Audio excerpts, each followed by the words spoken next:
If you ever want to trade tactics, I'm always ready.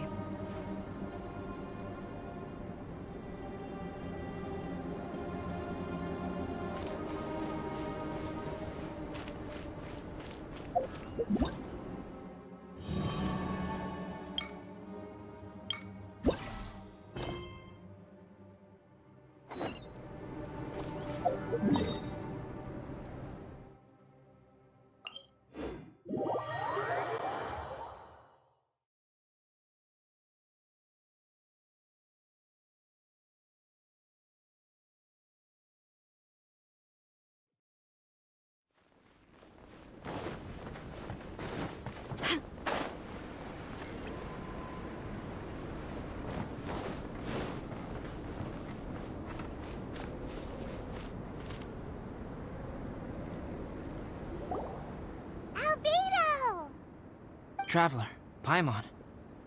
I suppose your story is ready. Yep. How about you? Do you need some more time? No need. I am also ready to tell my story. Paimon calls dibs! Paimon first! Please, go ahead. Okay, here goes. Once upon a time, there was an evil researcher who went into the mountains and did a crazy experiment on whopper flowers to transform their appearance. After a lot of pain and suffering, the whopper flowers finally took on a human form. Then they stood by the side of the mountain to wait for unsuspecting bypassers. To whoever spoke to them, they would ask some questions such as, "Who am I? Who are you?" If the bypasser got the wrong answer, the last sound they'd make would be a yelp before the whopper flower ate them alive in one bite. Ooh, truly frightening.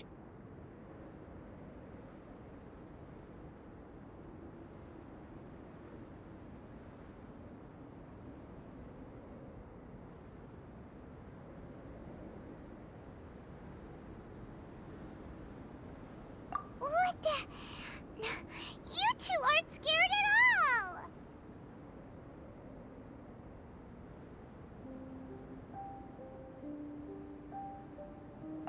Don't go nitpicking, okay? If you didn't like the story, go write your own!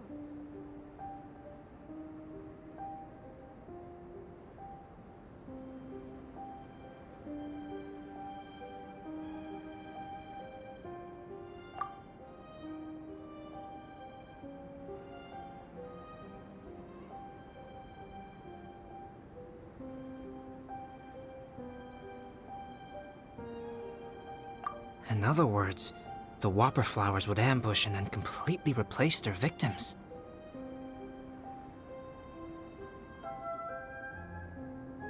And then what? Go back to where the person lives? Enter their home?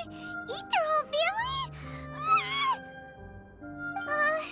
Paimon made up this story, but now Paimon's the one who's scared by it. It's a good story. Oh, may I write it down? I may bring it up in future conversations. What for? Just to scare people with? Yes. You've got a real mean streak, Albedo. Mine is a little longer than yours. It starts with an alchemist. A great alchemist once created Subject 1. Subject 1 was her proudest achievement, and successfully blended into human society. No one ever would have thought that this friend of theirs was in fact a synthetic human. However, unbeknownst to Subject 1, the alchemist had tried the same experiment many times before he had come into being. Some of the rejects from failed experiments had been discarded, but had not died. Subject 2 was one such failed experiment. He was swallowed by a great dragon that came to rest upon a snow-swept mountain. Many years later, he was resurrected by the dragon's mysterious power. He saw all kinds of people on the mountain, including Subject 1, who had somehow miraculously blended in among them. Never in Subject 2's wildest imagination had he thought it possible for experimental life forms such as they to deceive everyone so successfully. He saw the way humans accepted Subject 1 as a friend, witnessed their affection as they addressed him by name. This was what Subject 2 wanted. Now, all that Subject 2 desired was to replace Subject 1 and take the joy of his existence. This is giving Paimon the chills. So scary. Subject 2 began to unfold his plan. He stole Subject 1's books and notes and studied all that He changed his face into an exact replica of Subject 1's face. Then, he found a plant with mimicry capabilities and transformed it using dragon blood and alchemy. And so, not only did Subject 2 transform his own appearance to perfectly match that of Subject 1, he also created a third entity, Subject 3. What? There's 3 of them now? But Subject 2 wanted to become a perfected human. So, he erased a mark in both his and Subject 3's necks, for these marks were symbols of imperfection. In my view, it was probably a subconscious act, an instinct. He so desperately craved to become a perfect human being that he forgot something. Human beings are defined by their flaws. Subject 2's plan was meticulously crafted. Subject 3 would draw Subject 1's attention. After Subject 1 disposed of Subject 3, he would assume the threat had now disappeared and would let his guard down. The next moment that Subject 1 was alone, Subject 2 would make his move. He would eliminate Subject 1 and become the only one remaining. He would secretly replace the Subject 1 of everyone's memories and inherit his identity, residence, clothing, sword, name, and friends. People would have no idea that the individual they knew had become somebody else from one day to the next. This is way too scary. Paimon's never gonna be able to trust anyone again. But just before Subject 2 could carry out his plan, a unique stranger entered the mix. Subject 2 tried to make contact with this person, but found that they could somehow sense he was different from Subject 1.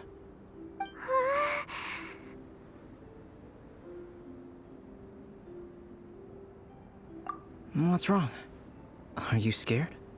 What happened then? What happened to the stranger? He became a new stage in Subject 2's plan. One more person that Subject 2 had to dispose of. It's as if there were 3 identical roses in a garden. Only one of the 3 was a fine specimen, while the other 2 were defective specimens that bore poisonous thorns. In all the world, only the gardener who tended to them could tell which was the good specimen. People do not like poisonous plants. Only a perfect rose can fetch a high price. If the inferior specimens wanted to conceal the fact of their worthlessness, they would have to take the gardener out of the picture, using their poisonous thorns. This is exactly what Subject 2 was thinking. So, he hid in the shadows and waited patiently. Maybe soon, he would get his chance to become truly human.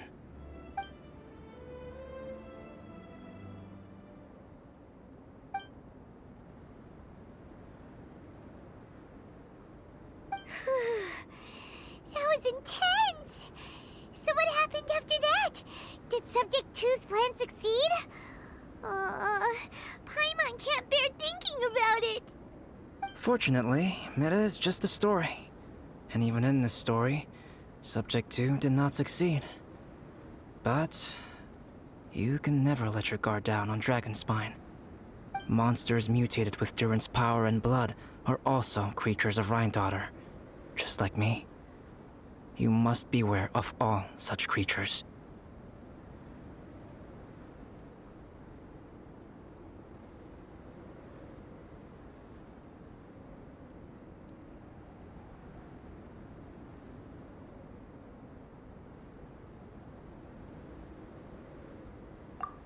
I'm glad to hear that.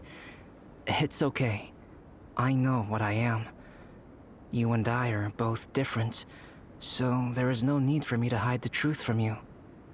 The only thing is that sometimes, when I think about how mighty the power of alchemy is, I feel so small. As beings who set foot in this world, how arrogant are we in desiring to control our destiny, and in desiring to create? Is creation an arrogant act, traveler? If not, why do we call the ones that created us and control us gods? If it is, then what qualifies us to call ourselves creators? How far must we take our reverence and respect, and what purpose does it serve? Nothing special, but whenever I think about it, I feel a twinge of grief. Poor Albedo. Hello? Traveler? Are you here? Hey, is that Amber? Thought we might find you here. We're here to deliver a message from Cyrus. There's gonna be a big event down at the base camp, and they want you there too, Traveler. Winter camp is nearing its end.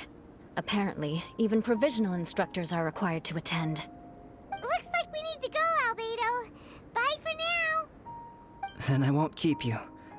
I have some things to attend to here, so forgive me for not seeing you down. Don't worry about it. There have been no issues getting up and down the mountain recently. Is everyone ready? Let's not keep them waiting.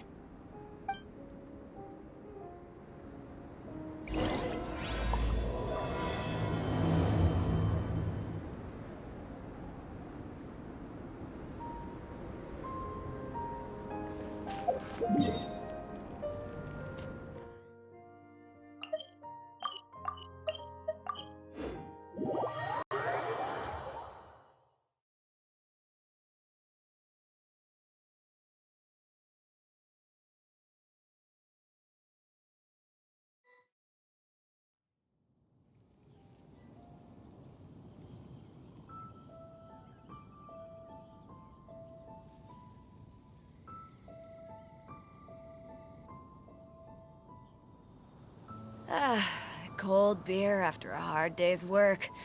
Nothing like it.